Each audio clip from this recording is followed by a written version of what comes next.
la génération des vainqueurs, que Dieu vous bénisse. Nous nous retrouvons encore ce jour pour partager au restaurant du Seigneur. Parole en action. C'est le temps de la parole. Que Dieu te bénisse. Merci encore d'être à ce rendez-vous. Nous sommes à la deuxième partie de notre thème « Tu as un choix à faire ».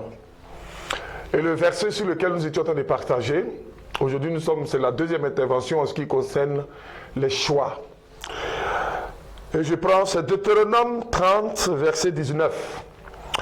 La Bible dit, j'en prends aujourd'hui à témoin contre vous le ciel et la terre. J'ai mis devant toi la vie et la mort, la bénédiction et la malédiction. Choisis la vie afin que tu vives, toi et ta postérité. Sur la base de cette parole, lors de notre dernière intervention, nous avions dit que ce que nous sommes aujourd'hui est le résultat des choix que nous avons faits hier.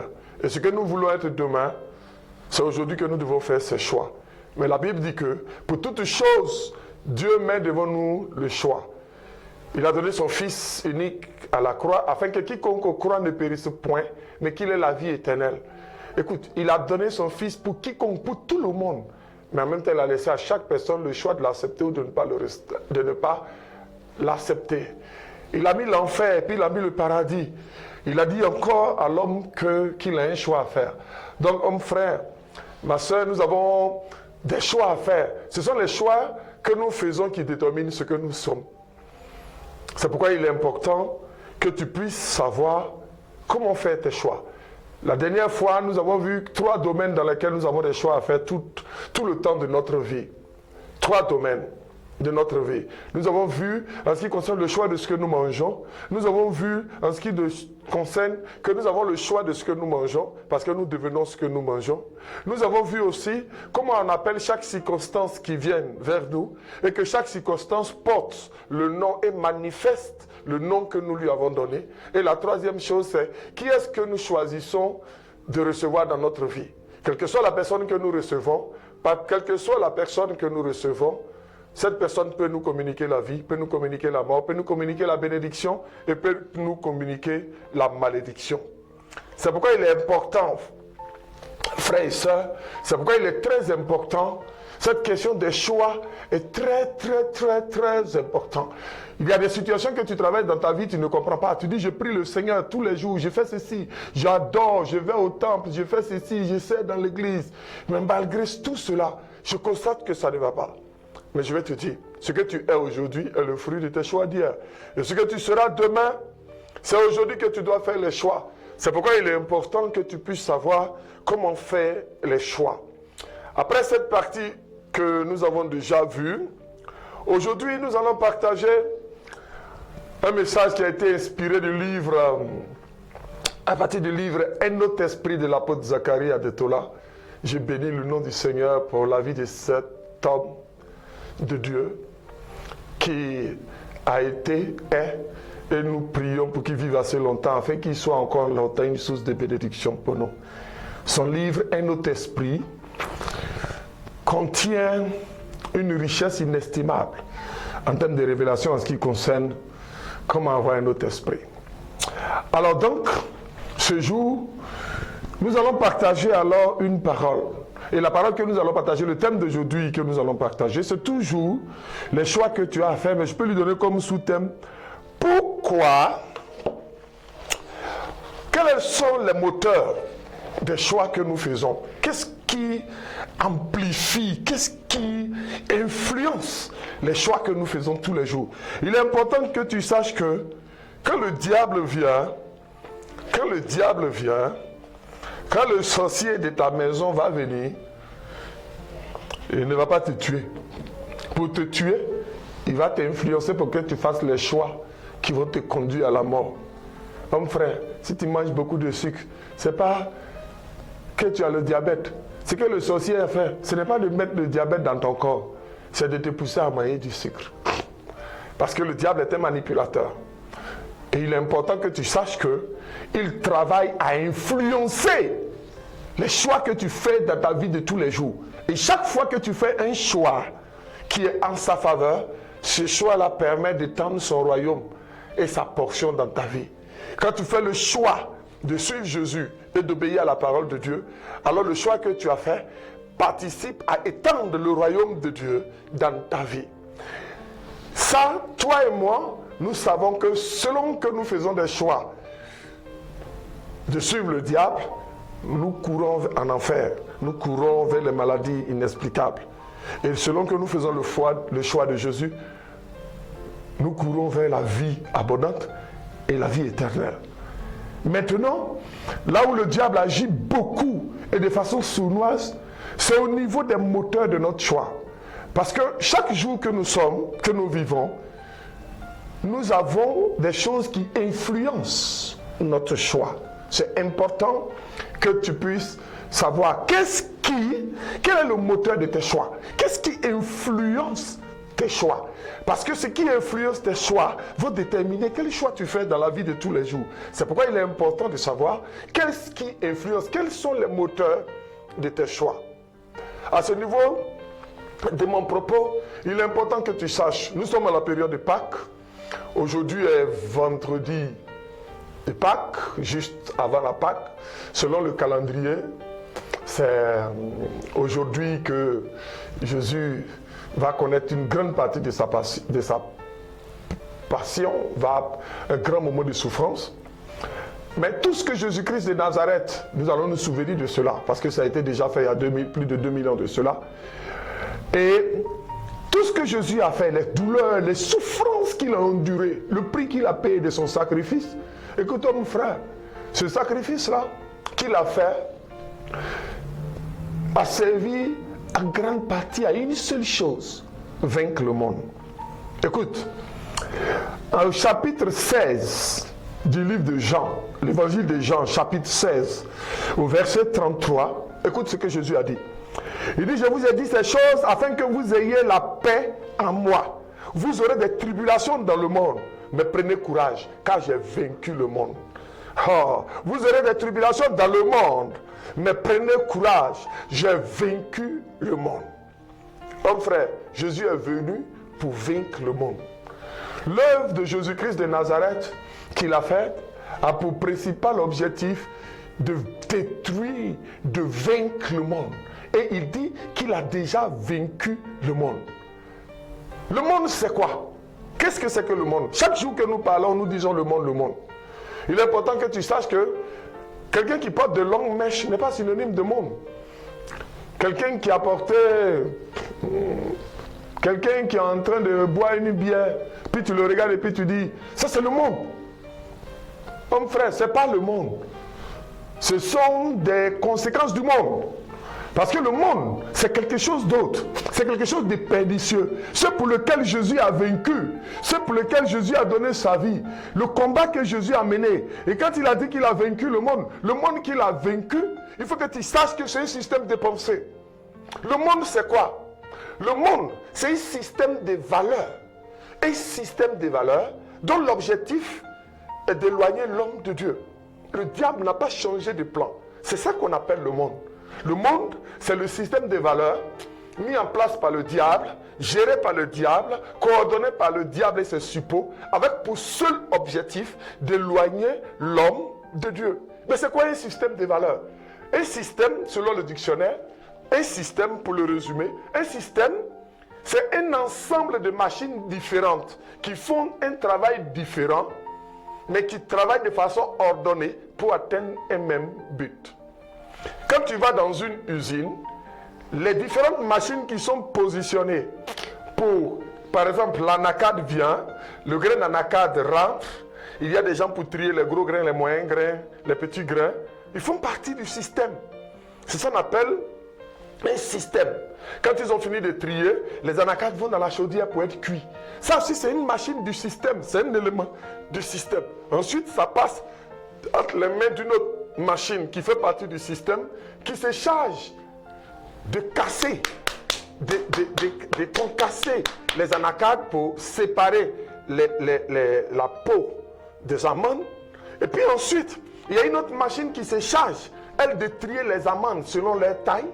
Après suite, il y a une autre machine qui se charge de rôtir, de faire cuire ces amandes. Il y a d'autres, on les fait cuire à la vapeur. Il y a d'autres, on les fait cuire à la chaleur. Et tout ça, chacun travaille. Et à la fin, nous avons les merveilleux sachets, les cacahuètes, d'anacarde que nous pouvons avoir. Donc toutes les usines que tu vois, quelle que soit la différence des machines, du coton jusqu'au tissu déjà fleuri, l'ensemble de toutes ces machines mises en place qui travaillent avec un objectif unique sont appelées un système. Maintenant, quand on dit système des valeurs, le monde est un système des valeurs. C'est quoi le système des valeurs? C'est quoi les valeurs? Les valeurs, c'est l'ensemble de toutes les choses qui soutiennent tous les principes, qui influencent, tous les éléments qui influencent ta vie de tous les jours, à savoir ton environnement, là où tu vis ou là où tu es né, tes connaissances, tes expériences, tes croyances, tes valeurs, tes actions. Quand on dit un système de valeurs, les valeurs sont un ensemble de traditions, de cultures, de lois, d'habitudes, d'éducation que nous avons acquises dans notre vie. Alléluia. Nous avons acquises dans notre vie ou qui nous ont été imposées dans le système ou dans l'environnement où nous sommes et qui influencent notre vie de tous les jours. C'est ça qu'on appelle les valeurs. Quand tu es là, les principes que tu te donnes pour marcher dans ta vie de tous les jours, ces principes-là trouvent leur source dans ce en quoi tu crois. Ce en quoi tu crois, c'est ça qui sont tes valeurs. Si tu crois que c'est mauvais de mentir, alors tu auras comme valeur qu'on ne doit pas mentir.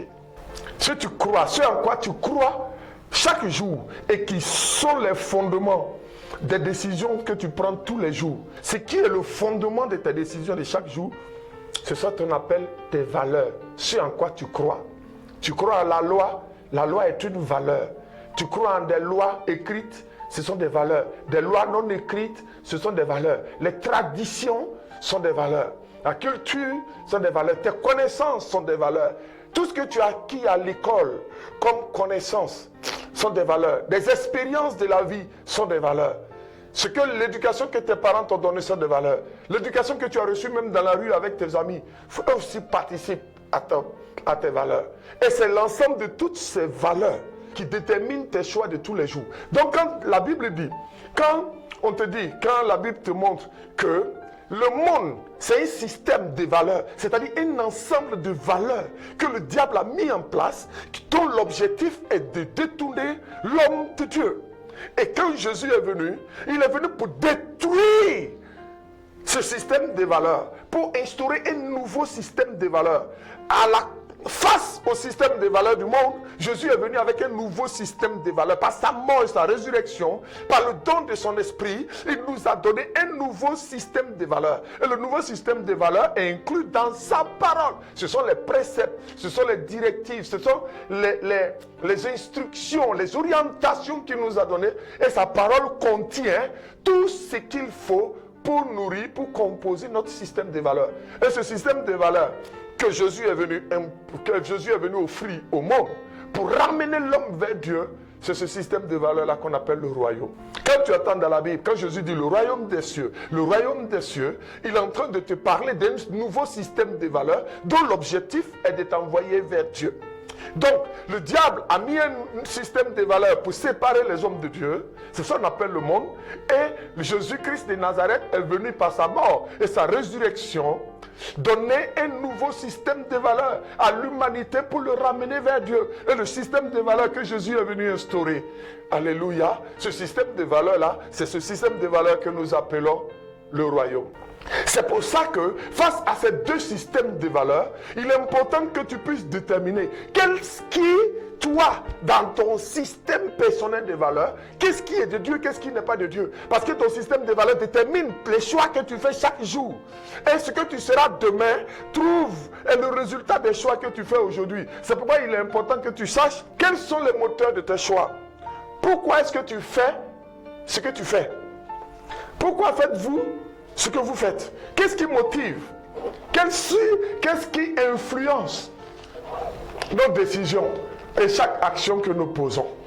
Mon frère, si tu peux aller à ce niveau de réflexion, je crois que tu vas faire tomber de puissantes forteresses dans ta vie et tu vas marcher en accord avec Dieu et tu pourras toi aussi dire que tu es un enfant du royaume. Parce que si tu es un enfant du royaume et que ton système de valeurs contient des éléments qui sont encore des éléments du monde, le diable a encore une grande part à toi. La Bible dit que le diable est venu trouver Jésus pour venir le cribler. Il a cherché, il n'a pas trouvé. Jésus lui a dit, tu n'as aucune part en moi. Mais il a réclamé Pierre. On n'a pas dit, il a dit donne-moi Pierre. Il a réclamé. Parce que quoi? Parce que Pierre avait en lui une portion de son système de valeur. Le système de valeurs du monde. C'est pourquoi il pouvait dire à Jésus, je réclame Pierre parce qu'il a une portion. Et je vais te dire, homme frère, tant que le diable dans ton fonctionnement a réussi à placer une portion, une position, un élément de son système de valeurs pour influencer ses choix, tu verras que cette partie et ce compartiment de ta vie sera toujours une partie à problème. C'est pourquoi il est important que tu puisses déterminer, toi-même à la lumière de la parole de Dieu, qu'est-ce qui motive? Il faut que tu fasses une évaluation pour que tu puisses savoir pourquoi tu fais ce que tu fais chaque jour. Pourquoi tu dis ce que tu dis chaque jour. Pourquoi tu penses ce que tu penses chaque jour. Il est important que tu commences toi-même à penser, à réfléchir, te poser la question. Si tu sais pourquoi tu penses, si tu sais ce qui est le moteur de tes choix, homme frère, il n'y a pas de raison que tu ne puisses pas expérimenter la gloire de Dieu. Il n'y a pas de raison que tu ne puisses pas manifester le potentiel que tu as pour Dieu. Il faut que tu comprennes bien, ensemble avec moi, et ça que je crois, je ne suis pas le fruit du hasard, tu n'es pas le fruit du hasard. Aucun homme ne vient à l'existence par le hasard. Le hasard n'existe pas. La Bible dit dans le livre de Jérémie qu'avant que tu sois dans le ventre de ta mère, Dieu te connaissait. Avant que tu ne sortes des entrailles de ta mère, tu avais déjà été établi. Tu es un projet de Dieu. Je suis un projet de Dieu. Nous sommes un projet de Dieu. Et la Bible dit que toute la création attend notre manifestation. Parce que quand nous avons reçu Jésus, nous avons changé de nature. Notre vieille nature terrestre est finie et nous sommes devenus enfants de Dieu. Jean 1 dit à tous ceux qui l'ont reçu, cette parole a donné le pouvoir de devenir enfant de Dieu. Si tu deviens enfant de Dieu, ça veut dire que toute la création attend ta manifestation. Mais comment? Pourquoi toute la création attend ta manifestation? Toute la création attend la manifestation de Dieu au travers de toi. Parce qu'il t'a fait de peu inférieur. C'est pourquoi il est important que tu puisses examiner ta vie. Parce que chaque chose que tu fais chaque jour, si tu ne l'as pas examiné, si tu ne l'as pas évalué, pour voir pourquoi tu fais ce que tu fais, pourquoi tu penses à ce à quoi tu penses, pourquoi tu dis chaque parole, si tu ne vois pas les motivations qui sont derrière, tu ne prends pas le temps de réfléchir, tu vas te détourner de Dieu, tu vas violer la parole de Dieu, tu vas vivre en croyant que tu es encore chrétien, tu crois que tu es encore dans la maison de ton Dieu, tu crois que tu es encore un fils du royaume, mais tes attitudes, de ton comportement de chaque jour est totalement contraire aux préceptes et aux principes du royaume et au système des valeurs du royaume. C'est pour ça la Bible dit, Jésus dit qu'il a vaincu le monde. Ça veut dire que son système de valeurs avec lequel il est venu, le système de valeurs du royaume et le système de valeurs du royaume est l'arme fatale que Jésus a pris pour imposer, détruire le système de valeurs du diable. Si toi tu peux t'approprier le système de valeurs du royaume, alors homme frère, c'est sûr que tu vas être un puissant instrument dans la main de Dieu afin de détruire non seulement les œuvres du diable, mais d'étendre le royaume de Jésus. C'est pour cela qu'il est important que nous puissions voir qu'est-ce qui motive tes choix. Qu'est-ce qui est le moteur de tes choix. Il est important que nous puissions le voir. Ce qui détermine tes choix, ce qui influence tes choix de tous les jours, homme frère, c'est l'environnement. Il faut que tu fasses très attention. L'environnement où tu vis peut influencer tes choix sans que tu t'en rendes compte. Le fait que quelqu'un vive au village et puis quelqu'un vit en ville ne sont pas dans le même environnement. Mais il faut que tu saches que l'environnement où tu es peut influencer tes choix. C'est pourquoi quand tu es en train de réfléchir à pourquoi tu fais cette chose, certaines choses, pourquoi tu dis certaines choses, pourquoi tu penses certaines choses, pourquoi est-ce que tu fais le choix de certaines choses, assure-toi que l'environnement dans lequel tu es favorable. C'est un environnement qui est favorable à l'accomplissement des desseins du royaume. En ce moment, tes choix vont faire avancer le royaume chez toi, pour toi. Vos connaissances, qu'est-ce que tu sais? La Bible dit que tu connaîtras la vérité t'affranchira. Tu sais, les différents choix que tu fais, les différents choix que je fais tous les jours, sont toujours basés sur ce que je sais. Mais qu'est-ce que je sais qui influence mes choix de tous les jours? Il est important que tu puisses bien évaluer. Est-ce que ce que tu sais est en accord avec la parole de Dieu? Est-ce que ce que tu sais accomplit les desseins de l'Éternel? Ce qui est ton système de valeurs, ce qui est le système de choix, ce que tu sais, en quoi ce que tu sais qui influence ta décision contribue-t-elle à l'avancement du royaume? C'est pour cela, homme frère, c'est important que nous soyons formés à l'école. C'est important que nous ayons les diplômes. Le pays a besoin d'intellectuels. Et le royaume a besoin des intellectuels pour faire avancer ce royaume à la lumière de la parole de Dieu. La sagesse, la connaissance viennent de Dieu. Leur utilisation dépend de l'homme. Mais la sagesse, la connaissance, tout ça vient de l'homme. La science vient de Dieu. La science, je crois que toute la science vient de Dieu. Parce que la science, c'est là de découvrir ce que Dieu avait déjà fait. Les gens ne créent rien. Il ne faut que découvrir ce qui est. Et la Bible dit que c'est Dieu qui décide qu'à un temps donné de révéler les choses. Ce que Dieu n'a pas permis qu'il soit révélé ne sera jamais révélé. C'est pourquoi nous croyons que tout ce que la science révèle, c'est parce que Dieu a permis la révélation. Maintenant, son utilisation. C'est au niveau de son utilisation que tu dois faire très attention, homme frère. Avant, quand tu es en train de prendre une décision, il est important que tu t'assures. Cette décision que tu es en train de prendre, elle est basée sur qui? Sur quoi? En termes de connaissance. Quelle est la connaissance que tu as qui a influencé? Est-ce que cette connaissance que tu as, elle accomplit les desseins de l'Éternel? Est-ce que cette connaissance que tu as, elle ne fait pas avancer le royaume du diable? Est-ce que cette connaissance que tu as, quand tu vas, et si elle influence tes choix, est-ce que ce que tu as décidé de faire, de dire, de penser, contribue à faire avancer le royaume ou bien à faire avancer le monde? C'est à ce niveau-là qu'il est important que tu puisses toi-même évaluer qu'est-ce qui fait que tu fais ce que tu fais. C'est important parce que tes connaissances vont influencer même ta façon de parler. C'est pourquoi c'est important. Tes expériences de ta vie, il y a de bonnes expériences, il y a de mauvaises expériences. Il y a des expériences que tu fais, même si elles ont l'air mauvaises, elles nous laissent, nous en tirons des conséquences, nous en tirons des résolutions. Mais quand tu veux prendre une décision et que tu t'appuies sur ton expérience, assure-toi que cette expérience sur laquelle tu t'appuies est conforme à la parole de Dieu. Parce que si elle n'est pas conforme à la parole de Dieu, si elle ne fait pas avancer le royaume, alors elle fait avancer le monde. La bataille qui se passe à l'intérieur de toi, mon frère chrétien, la bataille qui se passe aujourd'hui, c'est une bataille qui se passe entre le royaume des cieux et le monde. Ce sont deux systèmes de valeurs qui s'opposent. Jésus lui a déjà vaincu. Il a dit en lui, nous sommes plus que vainqueurs. Mais notre victoire ne peut être manifestée que si nous vivons selon les principes et les principes, selon le système de valeurs du royaume. C'est pourquoi il est important, ce que tu sais, les expériences que tu as eues dans ta vie influenceront tes décisions. Assure-toi bien que ces expériences-là, tu as pu tirer des leçons qui glorifient le nom du Seigneur et qu'il faut avancer le royaume. Il y a ce en quoi tu crois. La Bible dit que la foi vient de ce qu'on entend et ce qu'on entend vient de la parole de Dieu. Écoute, si je prends la première partie qui dit que la foi vient de ce qu'on entend, il est important que tu saches que tout ce que tu choisis d'écouter, tout ce que tu choisis d'entendre va influencer ta foi. Et ta foi va influencer tes décisions. C'est pourquoi il est important que tu choisisses ce que tu vas entendre, ce que tu vas entendre. Parce que tu sais que ta croyance est influencée par ce que tu entends, alors tu sélectionnes ce que tu dois entendre. C'est pourquoi il est important. Quand tu es en train de prendre une décision ou bien un choix en fonction de ta croyance, assure que ce en quoi tu crois est conforme à la parole de Dieu. Homme frère, le Dieu que nous adorons et que nous servons est un Dieu dont la sagesse est illimitée. Il n'a pas forgé de plans mauvais pour l'homme. Tous les plans qu'il a forgés sont des plans de bonheur. Il revient à l'homme avec l'esprit renouvelé, la pensée renouvelée par l'Esprit Saint, de discerner qu'est-ce qui est bon, agréable, honorable, bien à faire. Alléluia. Ou à dire, ou à penser. Parce qu'il a dit que cela soit l'objet de vos pensées.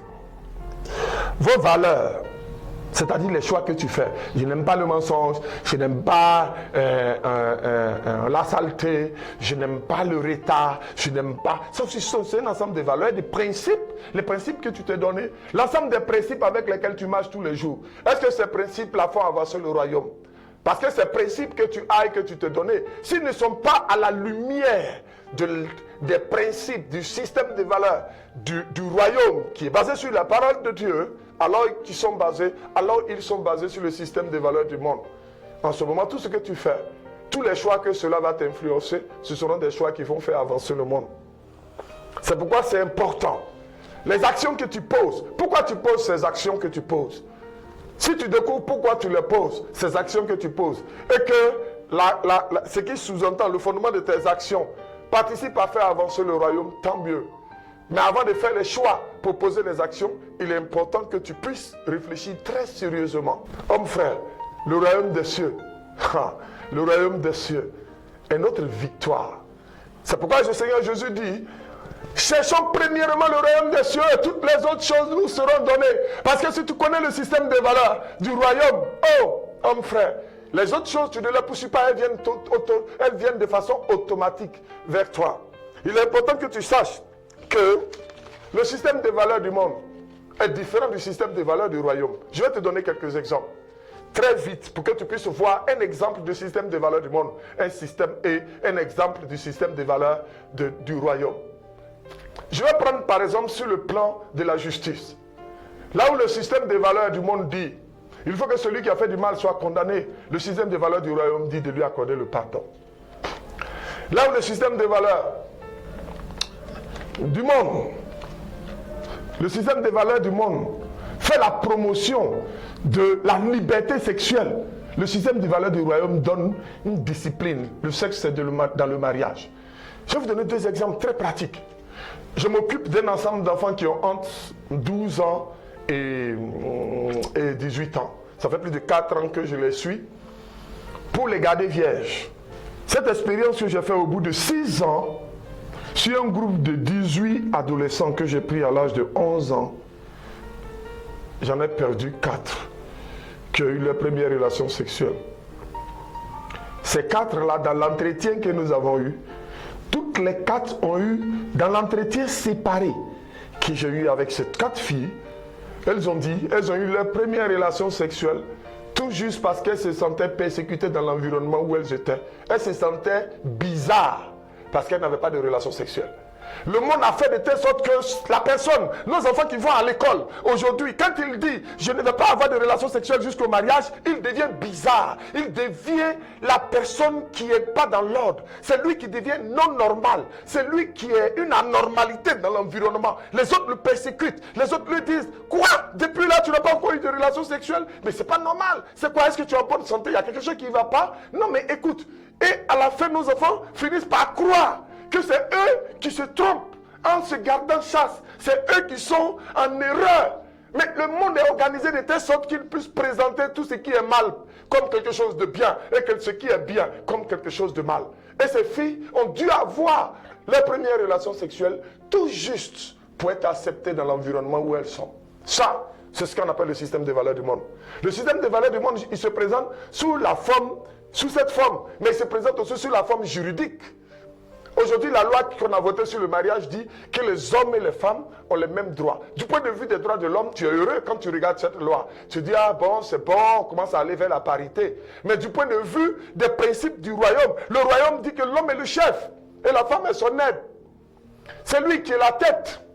Donc de façon implicite, même dans les lois, tu verras que le monde est en train de s'introduire, le système des valeurs du monde. Parmi un de ces éléments se trouvent les lois. La loi dit aujourd'hui qu'aucun instituteur, même les parents n'ont pas le droit de frapper leurs enfants. Et les gens trouvent que oui, c'est normal, ça fait partie des droits des enfants, mais de façon pernicieuse. Tu vas te rendre compte que la Bible dit que quand un enfant fait mal, si tu ne le châties pas, c'est que tu ne l'aimes pas. Mais aujourd'hui, la loi dit qu'il est impossible, qu'il est interdit. Mais quand les instituteurs fouettaient les enfants, qui est mort parce qu'on l'a fouetté? Regardez la génération de ceux qui ont été corrigés, parce que la Bible dit quand ils font mal, et de ceux aujourd'hui à qui on laisse toute la liberté. Regardez la qualité de ces deux personnes. Quel genre de personnes le monde est en train de produire? C'est pourquoi ce sont des éléments du système des valeurs du monde qui ont pour objectif d'éloigner l'homme de Dieu. Et je peux te donner plusieurs exemples comme ça. Aujourd'hui, on parle des droits de l'homme. Le droit de l'homme est parti jusqu'au point où on dit que chaque homme est libre d'utiliser son corps comme il veut et d'en faire ce qu'il veut. Parmi ce qu'il veut là, il peut se marier à un animal. Il peut se marier à son propre frère, un frère, même père. Il peut marier sa soeur, même mère, même père, même mère. Un enfant peut marier sa mère. Un homme peut marier sa fille. Et tout ça, on a mis ça dans le système, on a mis ça sous le vocable des droits de la personne.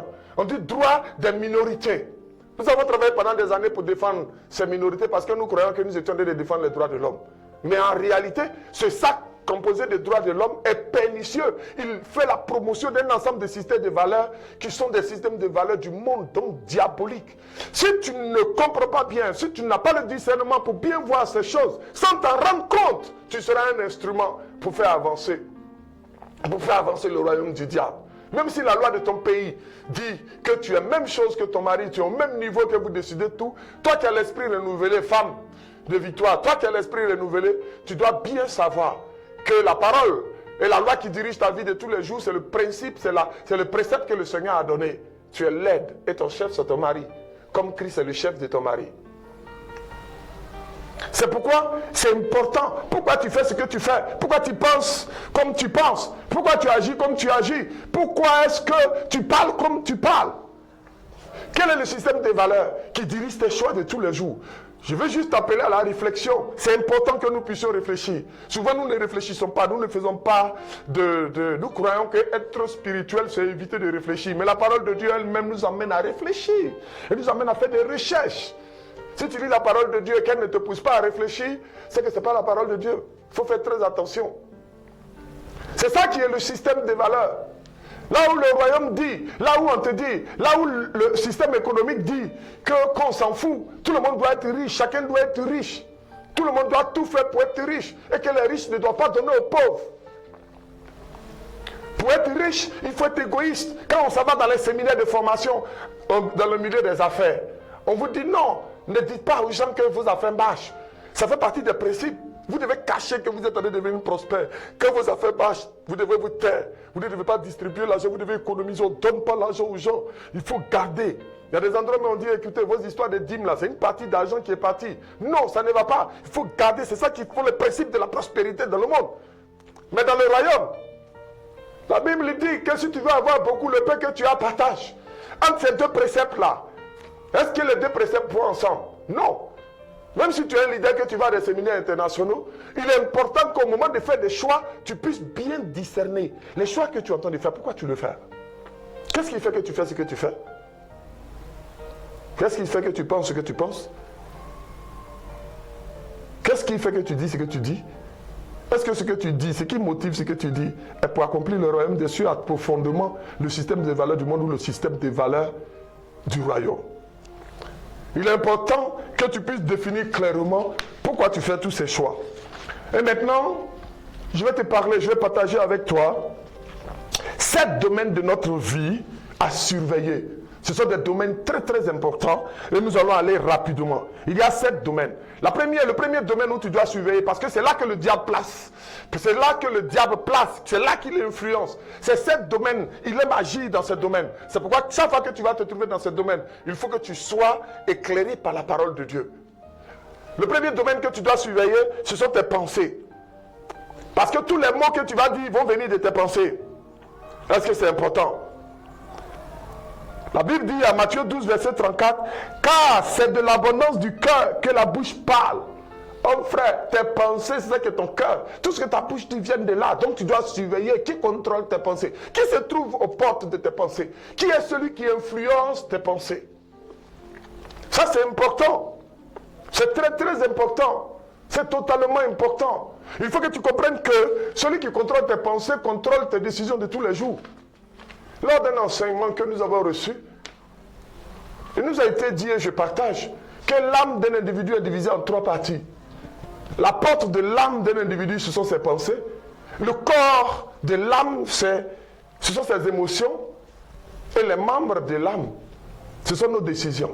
C'est pourquoi la Bible dit que c'est l'âme qui pêche, c'est elle qui a mouru.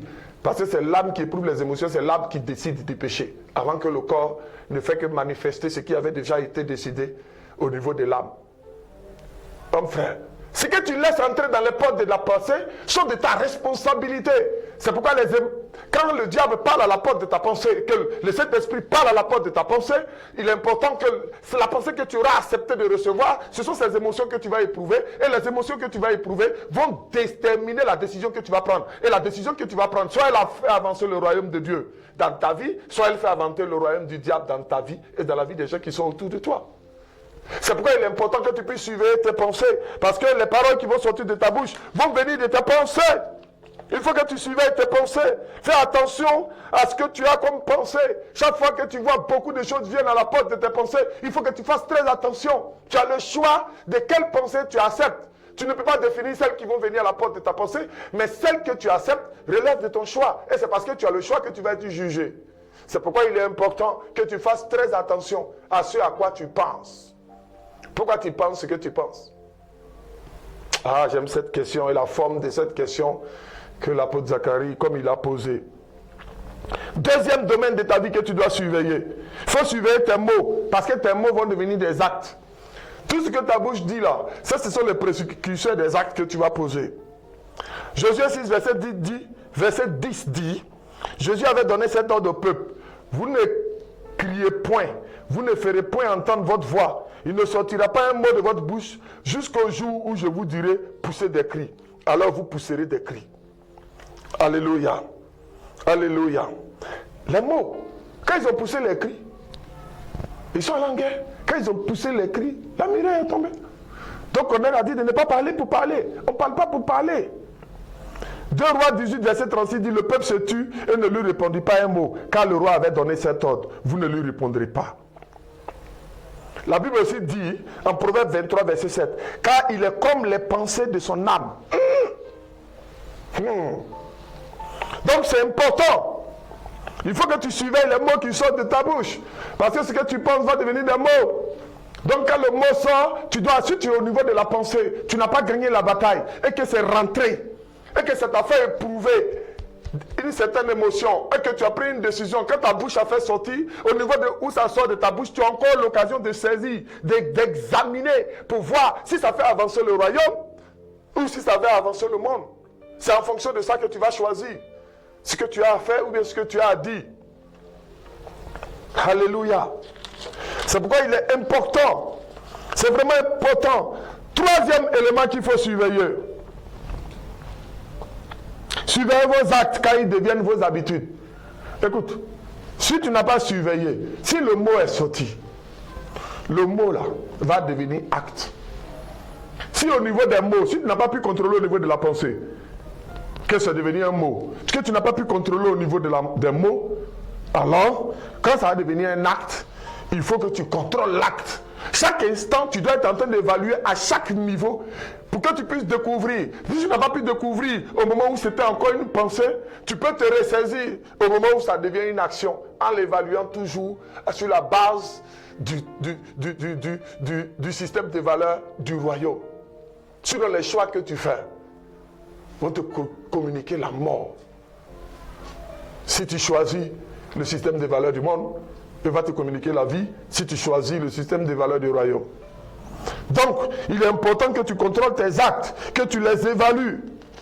Et quatrième, même si au niveau des actes, tu n'as pas encore pu identifier, tu n'as pas encore pu te ressaisir, il y a un troisième, il y a un quatrième niveau, les habitudes. Parce que les habitudes, tes actes, si tu ne les as pas corrigés, et qu'elles ont pour source le système du monde, tu vas voir que ces actes-là, forcément, vont devenir des habitudes. Donc, si tu surveilles tes habitudes, et que tu vois que tes habitudes concourent à faire avancer le royaume, tant mieux. Ça veut dire que les choix que tu fais chaque jour sont éclairés par l'Esprit de Dieu. Mais si les choix que tu fais, tes habitudes de chaque jour ne sont pas en conformité avec les principes qui gouvernent le royaume, ça veut dire que ce sont les principes du monde qui te dirigent. C'est pourquoi il faut faire attention, il faut évaluer.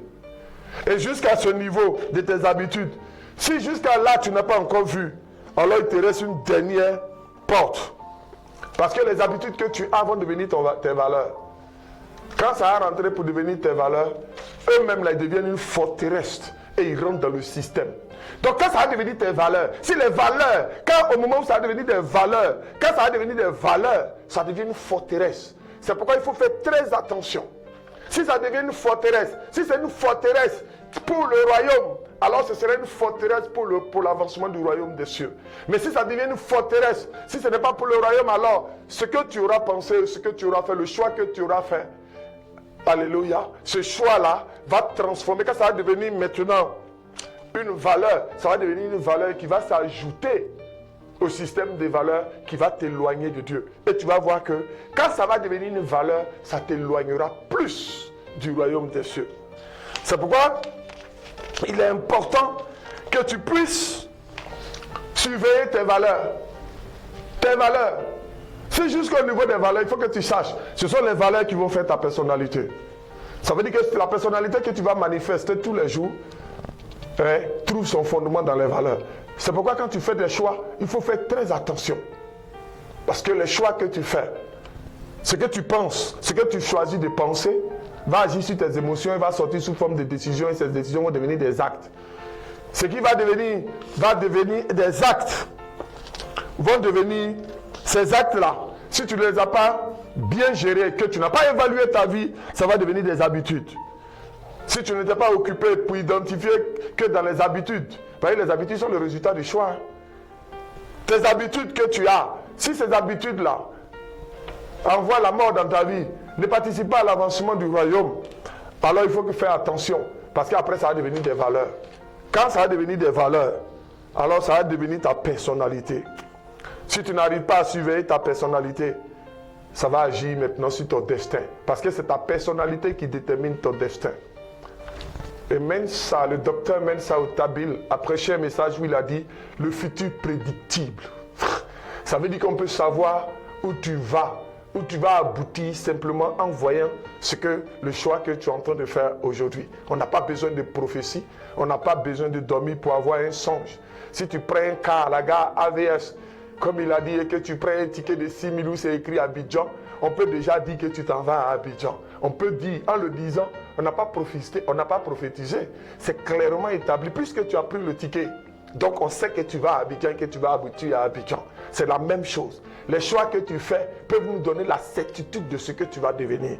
C'est pourquoi la personnalité que tu as là va déterminer le destin que tu vas avoir. C'est pourquoi, homme frère, c'est important que tu comprennes. Que tu comprennes. C'est important que tu comprennes que ton destin, ce que tu seras demain, dépend des choix que tu fais aujourd'hui. Voici la mort, voici la vie, voici la bénédiction, voici la malédiction. Voici le monde, voici le royaume des cieux. Choisis la vie, choisis la bénédiction, choisis le royaume des cieux. Choisis Jésus, le Christ de Nazareth, afin que tu puisses manifester la personne que Dieu a prévu que tu dois être, afin que toute la création puisse le glorifier pour qui tu es. Que Dieu te garde, que Dieu te bénisse. Travaille, fais de bons choix, afin que le sacrifice de Jésus-Christ de Nazareth à la croix, que nous sommes en train de commémorer dans cette période de Pâques, ne soit pas vain dans ta vie. Il faut que tu sois parmi ceux qui témoignent de la grandeur, de la fidélité, de la bonté de Dieu. C'est pourquoi il faut que tu te laisses ton esprit être renouvelé par le Saint-Esprit, parce que c'est lui seul qui peut te conduire. Fais le choix du royaume des cieux. Fais le choix de Jésus. Fais le choix de recevoir son esprit comme l'unique esprit qui est au contrôle de ta vie. Lui va inspirer tes choix et ta destinée sera en accord avec la volonté de Dieu. Que Dieu vous bénisse. Je vous souhaite une excellente Pâques et n'oubliez pas, ayez toujours votre cache-nez, lavez-vous toujours les mains et que la grâce et la faveur de Dieu ne nous fassent point défaut. À bientôt.